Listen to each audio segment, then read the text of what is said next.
Bismillahirrahmanirrahim. Alhamdulillah wassalatu wassalam ala Rasulillahi amma ba'd. Yang saya muliakan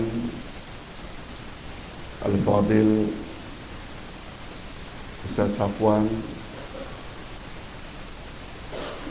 dan para pimpinan Madrasah Al-Mizan, khasnya anak-anak sekalian, Assalamualaikum warahmatullahi wabarakatuh. Alhamdulillah, kita bersyukur kehadirat Allah Azza wa Jalla di atas segala nikmat yang telah Allah anugerahkan kepada kita.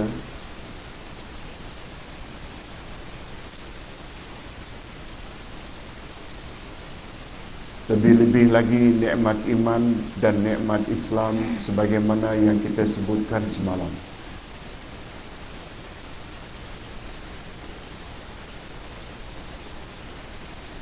Anak-anak sekalian,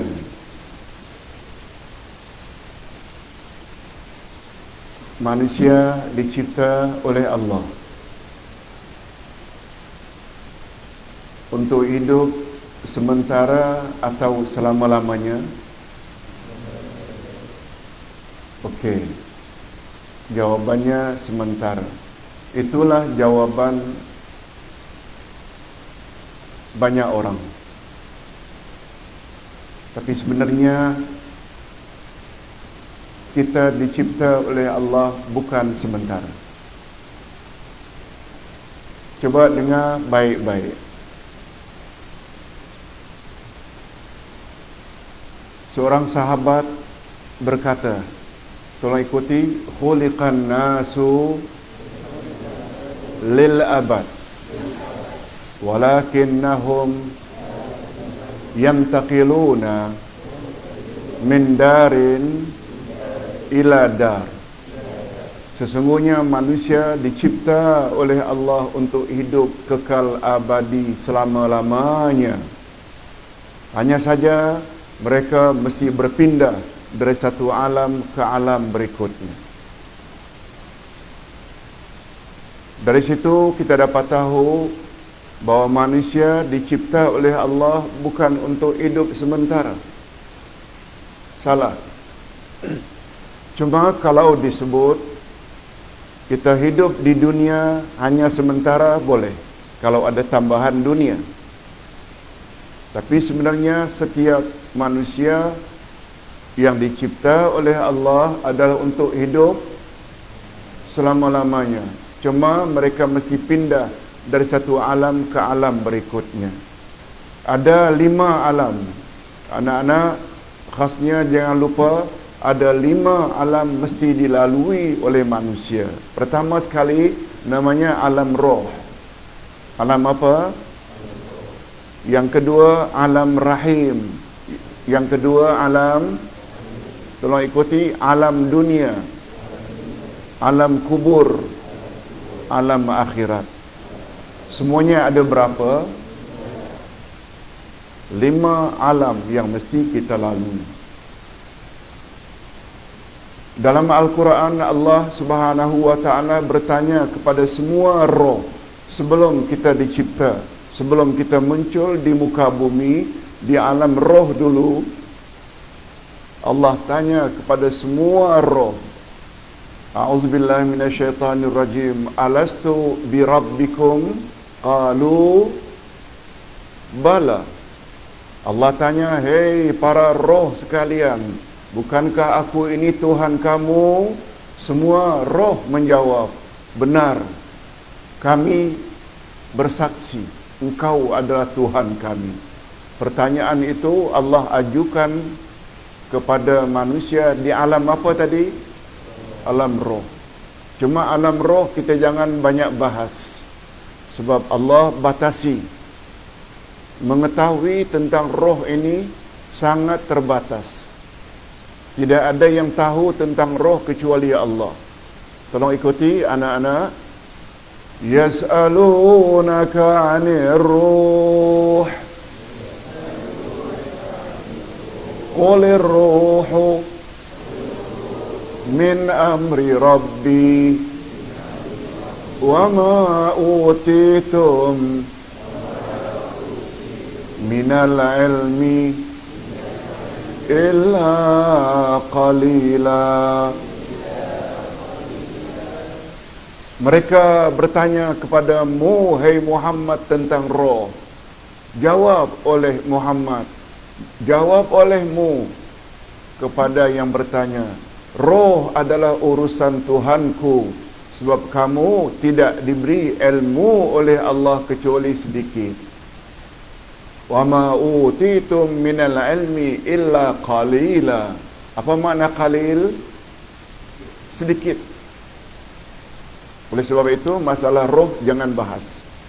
Cukuplah kita tahu, yakin, di alam roh dulu Allah pernah tanya kepada semua roh, bukankah aku ini Tuhanmu? Semua roh menjawab, benar ya Allah, engkau adalah Tuhan kami. Kami bersaksi.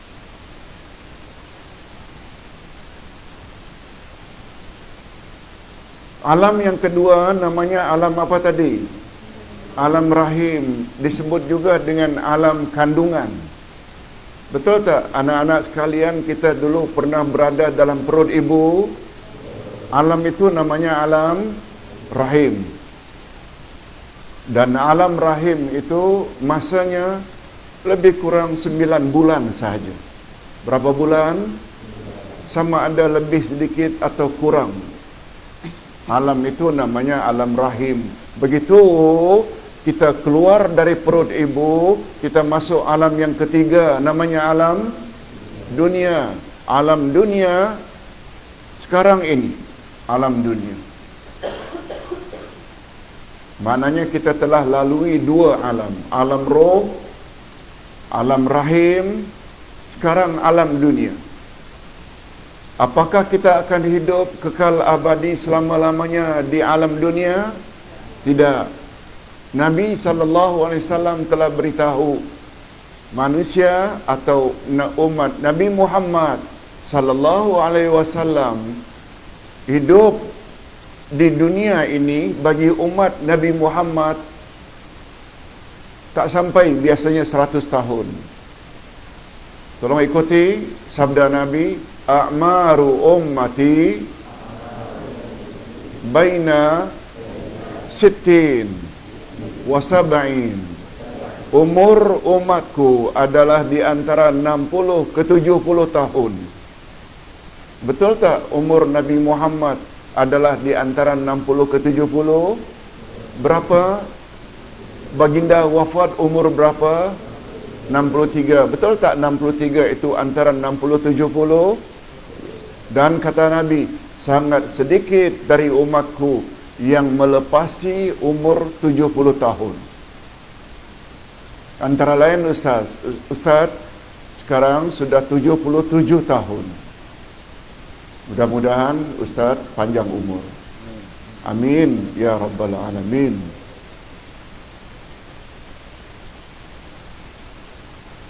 Setelah manusia mati, manusia akan masuk ke alam yang keempat, namanya alam kubur, atau nama lainnya alam barzakh. Barzakh, alam kubur atau alam barzakh. Mungkin ayah atau ibu, anak-anak ada yang sudah meninggal dunia. Bermakna mereka saat ini sedang berada di alam kubur. Dalam kubur ada tak azab? Dalam kubur ada tak nikmat? Ada. Kita tak tahu. Mudah-mudahan ibu bapa kita masing-masing dapat nikmat dalam kubur. Amin ya rabbal alamin. Itu sebabnya kita disuruh sangat supaya minta dilindungi oleh Allah. Setiap penghujung salat kita sebelum salam, setelah tahiyat akhir, kita baca apa? Allahumma inni a'udzubika min azabil qabri wa min azabin nar. Ada azab kubur dan azab neraka. Sama tak azab kubur dengan azab neraka? Tak sama. Azab kubur sebelum kiamat. Betul tak? Dan azab neraka setelah kiamat. Setelah mizan, setelah timbang menimbang amalan, manusia akan pergi sama ada ke syurga. Kalau tidak masuk syurga, mereka akan masuk neraka. Wal'ayazubillah. Namun demikian, setelah berada di alam kubur, kita akan hidup selama-lamanya di alam kubur ke atau akan berpindah lagi? Berpindah lagi, iaitu bermula bila terjadi kiamat. Bila terjadi kiamat, maka berakhirlah alam kubur, kita berpindah ke alam yang terakhir. Alam yang terakhir itulah kita namakan dengan alam apa? Akhirat. Jadi bila masanya kehidupan kita ni berhenti? Sekarang anak-anak boleh faham? Pemahaman ini sangat mustahak, sangat penting. Lebih-lebih lagi anak-anak sekalian, kita selaku anak hari ini, masih boleh tolong tak mak bapak yang sudah meninggal dunia? Boleh tak? Boleh? Bagaimana semalam pada penghujung wasiat atau tausiah semalam, bila mati anak cucu Adam semuanya terputus kecuali 3, sedekah jariah, ilmu yang dapat diambil manfaat, dan anak saleh, anak yang banyak beramal saleh, yang selalu mendoakan ibu bapa mereka. Nah, anak-anak sekalian, sekali lagi, manusia dicipta oleh Allah untuk hidup sementara atau untuk hidup selama-lamanya? Hanya saja mereka mesti berpindah dari satu alam ke alam yang lain. Ada berapa alam yang mesti dilalui oleh manusia? Pertama alam roh, yang kedua alam, yang ketiga alam, yang keempat alam kubur, yang kelima alam, dan di alam akhirat ada berapa tempat? 2 tempat sahaja, iaitu syurga dan anak-anak sekalian, kita mau pilih syurga atau neraka? Syurga. Oleh sebab itu Nabi SAW pernah bersabda, tolong ikuti, ad-dunya mazra'atul akhirah. Dunia adalah kebun akhirat. Apa makna kebun? Apa kegunaan kebun? Untuk bercocok tanam. Betul tak? Bercocok tanam, kemudian kita akan petik hasilnya. Kalau Nabi gunakan istilah ad-dunya mazra'atul akhirah, dunia adalah tempat bercocok tanam, dunia adalah kebun akhirat. Maknanya di dunia kita perlu tak bercocok tanam? Perlu tak? Bercocok tanam dengan apa? Bayam ke, kangkung ke, tebu ke, ubi ke, atau amal-amal saleh? Amal-amal saleh. Termasuk tak salat berjamaah subuh tadi itu kita telah bercocok tanam? Termasuk tak kita duduk mendengar tazkirah seperti ini termasuk bercocok tanam? Termasuk tak yang kelak, bukan di sini, di akhirat nanti kita akan terima? Tolong anak-anak ikuti apa kata Nabi tentang fadilat salat subuh berjamaah. Sabda Nabi, siapa yang salat subuh berjamaah, setelah itu mereka ingat kepada Allah, zikrullah, maka mereka akan dapat pahala sama dengan orang yang pergi haji dan umrah secara sempurna. Fadilat atau kelebihan haji dan umrah disebabkan karena kita salat subuh berjamaah, kemudian diikuti pula dengan tazkirah, ingat kepada Allah. Ingat kepada Allah selesai salat subuh, termasuk tak kita duduk dengar tazkirah ini? Termasuk tak kita layak untuk mendapat pahala seperti kita telah haji dan umrah? Dan pahala itu kita akan dapat di mana? Di sini ke? atau di akhirat? Di akhirat. Mudah-mudahan semua kita akan masuk syurga. Amin ya rabbal alamin. Nah, kalau tadi Al-Fadil Ustaz kita ada sebut untuk jadi manusia yang paling baik, beliau ada sebut dua tadi.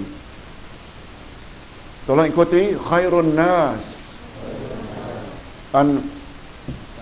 anfa'uhum linnas, atau riwayat lain khairukum anfa'ukum linnas. Sebaik-baik manusia adalah orang yang paling banyak memberi manfaat pada manusia lain.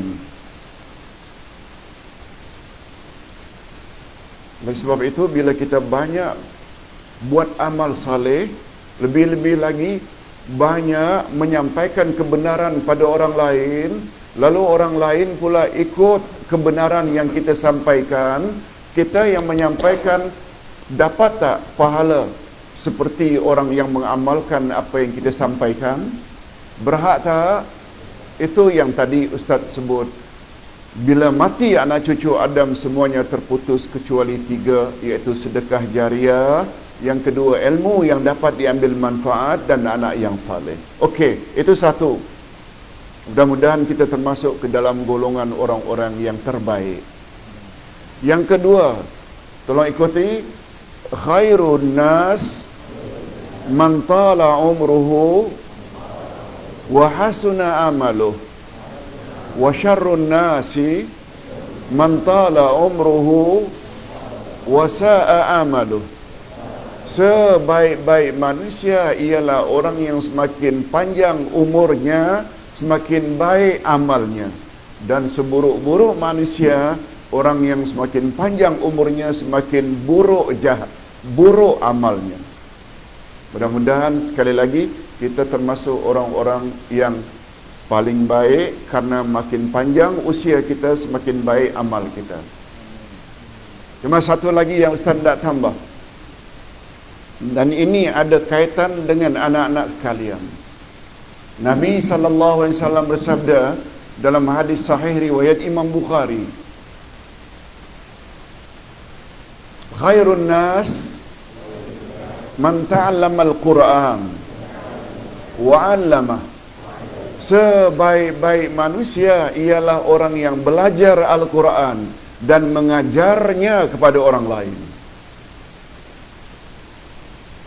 Hadis sahih riwayat Imam Bukhari. Mudah-mudahan anak sekalian, kita semua termasuk ke dalam golongan ini. Kita suka tak belajar Quran? Suka tak? Setelah kita belajar, kita pula akan mengajar nanti orang lain.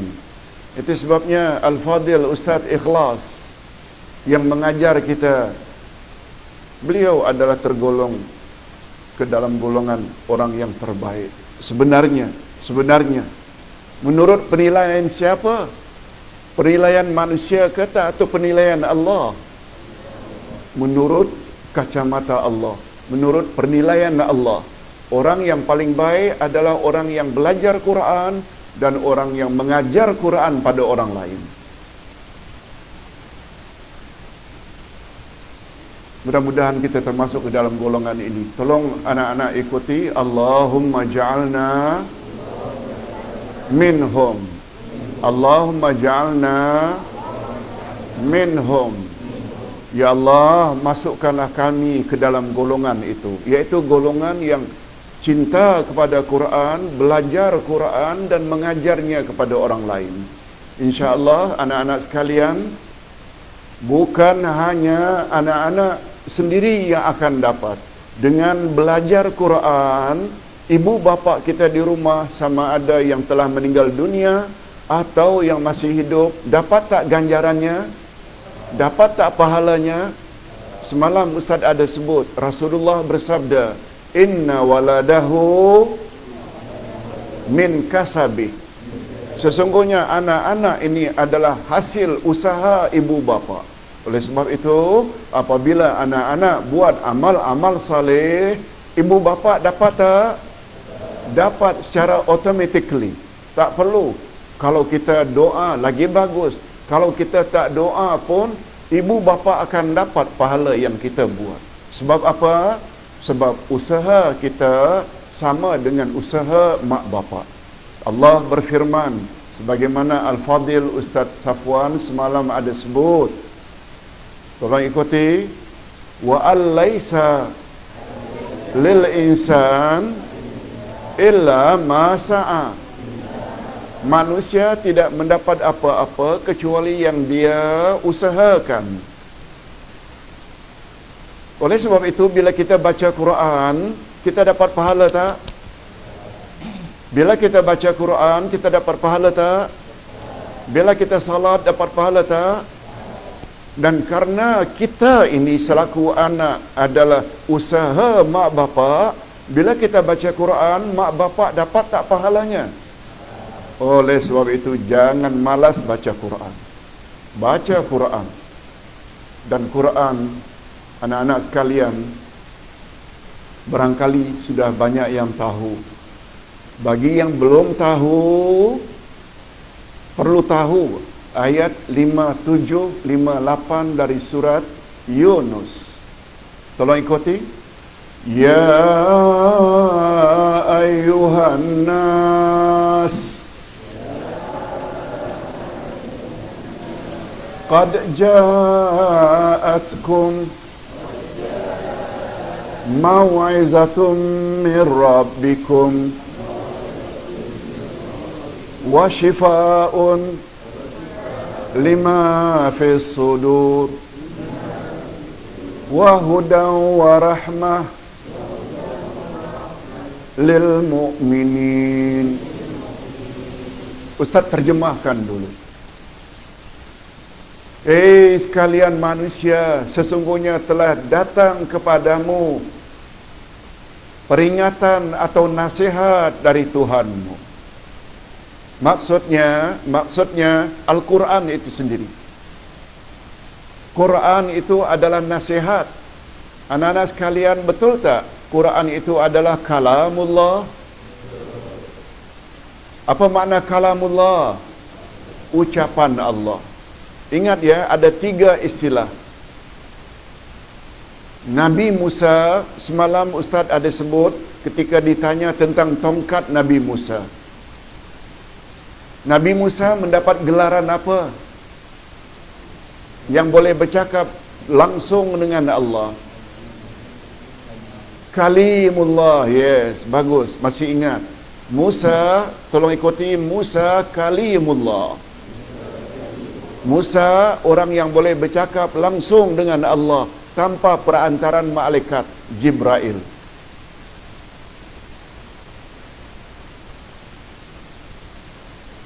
Nabi Isa, tadi Musa kalimullah, Isa pula kalimatullah. Tolong ikuti, Isa kalimatullah. Isa kalimat Allah. Apa pula maksud Isa kalimat Allah? Sebab Isa lahir daripada perut Maryam. Betul tak Maryam tidak kahwin? Betul tak? Kehamilan Maryam, ibu Nabi Isa ini adalah berkat kalimat Allah. Kun fayakun.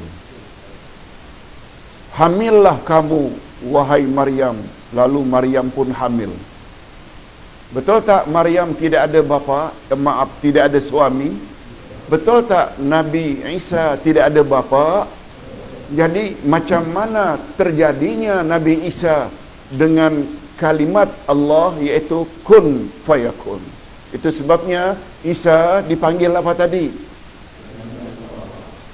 Kalimatullah. Nabi Musa Kalimullah. Jangan salah sebut. Musa, Isa, Al-Quran, Kalamullah. Ada beza tak? Ada beza. Quran ucapan Allah, itu sebab dipanggil Quran Kalamullah. Nabi Isa terjadi dari ucapan Allah, kun fayakun. Lalu Maryam hamil melahirkan Isa. Kemudian Nabi Musa dipanggil Musa Kalimullah, boleh bercakap direct dengan Allah Azza wa Jalla. Okey.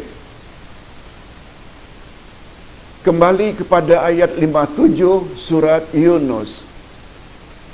Hei sekalian manusia, ya Yuhannas, telah datang kepadamu nasihat dari Tuhanmu, mau'izah. Yang dimaksudkan telah datang itu, apa yang datang? Apa yang datang tadi? Allah telah datangkan kepada manusia, apa dia? Nasihat tadi. Al-Quran. Al-Quran. Bukan hanya nasihat. Itu sebabnya anak-anak sekalian, ingat selalu ya. Ingat selalu.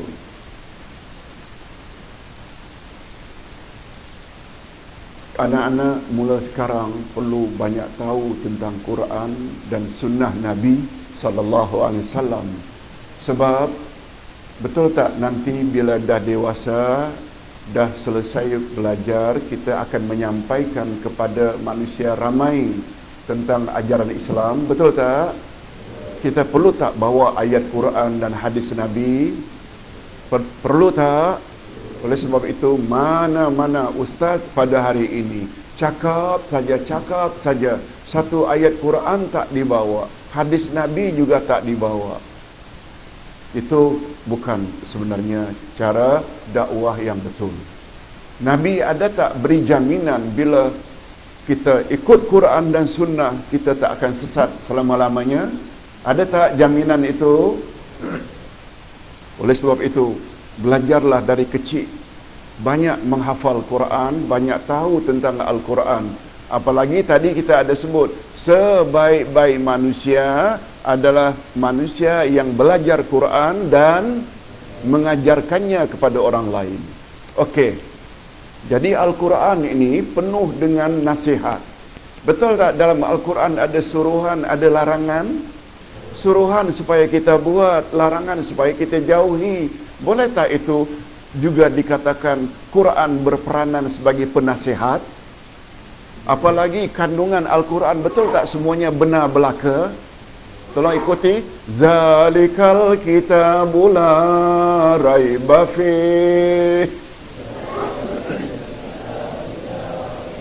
hudal lil muttaqin. Inilah kitab Al-Quran, tidak ada sedikit pun keraguan di dalamnya, pedoman bagi orang yang bertakwa. Tolong ikuti ayat 147 Al-Baqarah. Al-haqqu mir rabbik fala takunanna minal mumtarin. Kebenaran itu datangnya dari Tuhanmu, oleh sebab itu jangan kamu ragu-ragu lagi. Allahu Akbar. Itu sebabnya siapa yang belajar Quran, dialah manusia yang terbaik. Anak-anak sekalian, betul tak kita semua sangat ingin jadi manusia yang terbaik? Syarat untuk jadi manusia yang terbaik, mesti banyak belajar Quran. Okey, itu satu. Tolong ikuti. Yang kedua, kegunaan Quran. Wa shifaa'un lima fis sudur. Dia adalah obat atau penawar bagi hati. Mengapa disebut hati? Karena hati ini adalah bahagian yang paling penting dalam tubuh manusia. Betul tak? Kalau hati baik, betul tak? Segala gerak-gerik kita juga akan baik.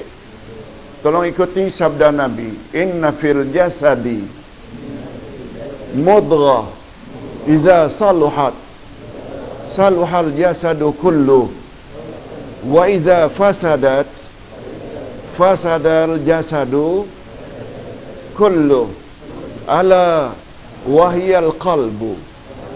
Ingatlah oleh kamu sekalian bahawa di dalam diri kamu ada seketul daging. Bila seketul daging itu elok, elok seluruh tubuh.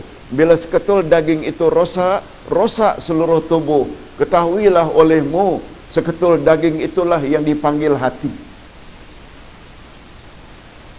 Semalam kita ada sebut, nikmat yang paling pertama dan utama adalah iman.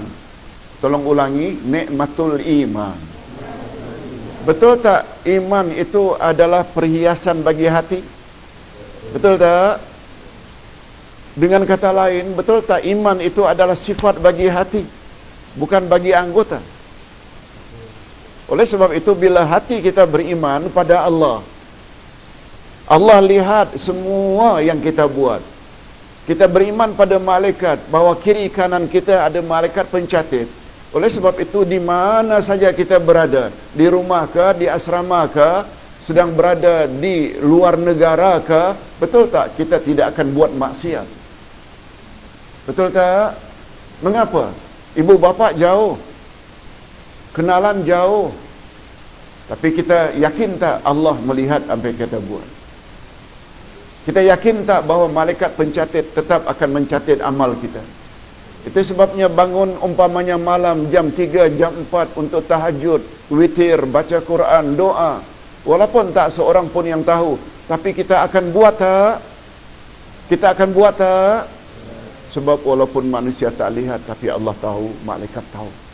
Itu peranan hati. Nah, itu dah dua kegunaan Al-Quran. Yang ketiga, wahudan. Quran juga adalah petunjuk. Quran adalah petunjuk. Semalam Ustaz ada sebut, Quran sebagai petunjuk. Perlu tak kita jadikan Quran sebagai pedoman?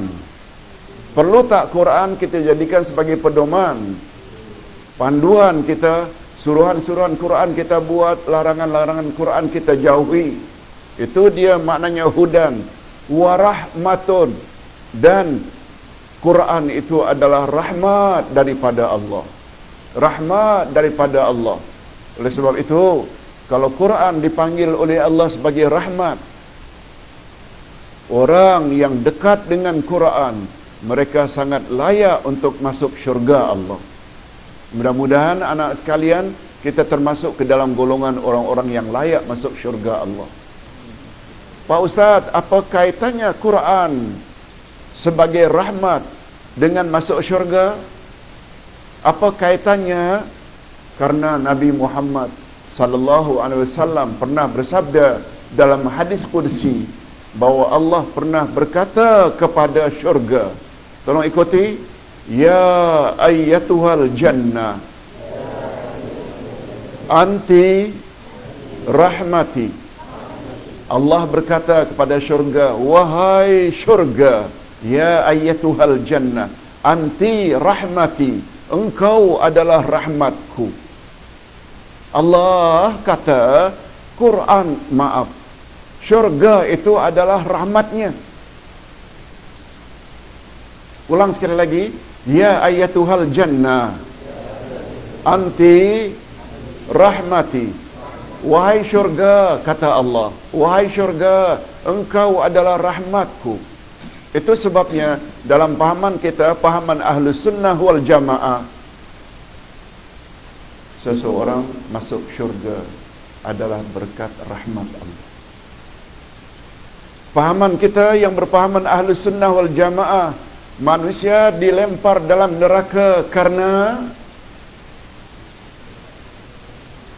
bukan rahmat, karena keadilan Allah.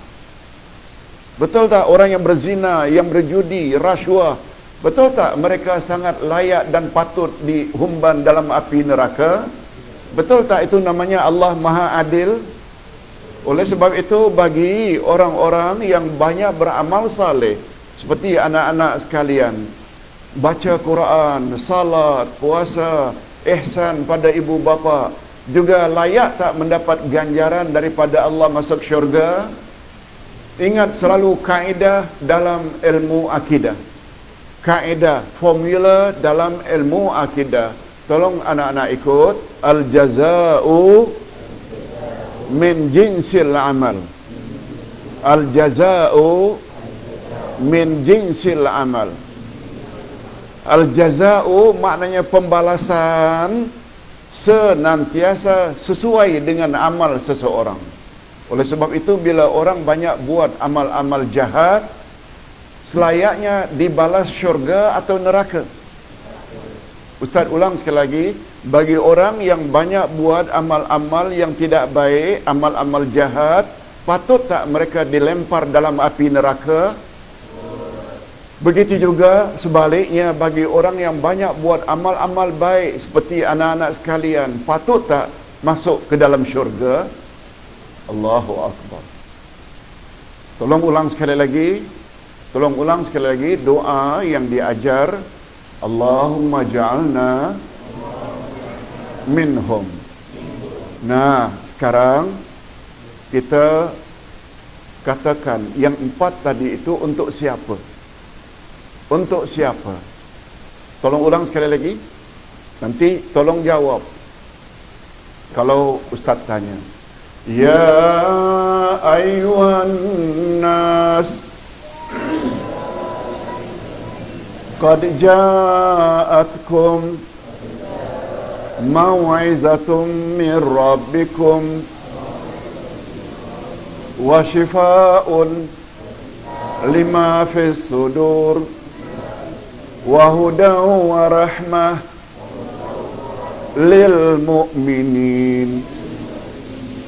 Sekalian manusia, telah datang kepadamu nasihat dari Tuhanmu dan penawar atau obat bagi hati dan petunjuk dan rahmat kasih sayang lil mu'minin, untuk orang-orang mukminin. Apa makna mukminin? Orang-orang yang beriman. Betul tak? Jadi peranan Al-Quran yang 4 tadi sebagai penasihat, sebagai syifa, sebagai hudan, sebagai rahmat, khas untuk orang-orang yang beriman sahaja. Oleh sebab itu kita perlu tak beriman? Perlu tak beriman? Malah semalam kita dah sebut nikmat yang pertama adalah nikmatul iman. Okey. Nah, sekarang untuk mengakhiri, Ustaz baca satu ayat lagi setelah itu tentang ganjaran atau kelebihan kita belajar Al-Quran dan mengajar kepada orang lain. Apa kata Allah kepada Nabi Muhammad sallallahu alaihi wasallam untuk disampaikan kepada umatnya? Betul tak kita ni umat Muhammad? Coba dengar baik-baik apa kata Allah. Suruhan Allah kepada Nabi supaya sebut pada umat. Tolong ikuti. Qul bifadlillah wa birahmatih fabidzalika falyafrahu huwa khairun mimma yajma'un. Allahu Akbar, Allahu Akbar. Katakan hai Muhammad kepada umatmu, termasuk tak kita umat Nabi Muhammad? Bifadlillah, dengan kurnia Allah itu. Apa tadi kurnia Allah tadi?